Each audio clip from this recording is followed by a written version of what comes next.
Sementara di tempat yang berbeda, pasangan calon wali kota Makassar nomor urut 2 yang didiskualifikasi KPU Kota Makassar Muhammad Ramdan Pomanto menyalurkan hak pilihnya bersama istri dan anaknya di TPS 01 di Jalan Amirullah Quran Mamajang, Kecamatan Ujung Pandang. Dani mengajak seluruh warga Kota Makassar tetap menghargai hasil demokrasi serta menjaga kondisi tetap aman dan damai.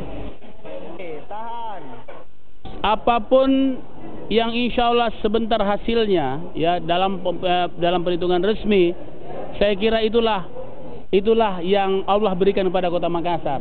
Mau menang paslon bergambar maupun paslon yang bersih, kota bersih, saya kira kita harus terima apapun. Ya, bagi saya sebagai wali kota, pilkada damai, jujur dan adil adalah tugas dan kewajiban saya. Dani juga mengajak warga Makassar mengawasi penghitungan surat suara dengan cara melakukan siaran langsung menggunakan telepon seluler. Rama Pratama, Kompas TV, Makassar.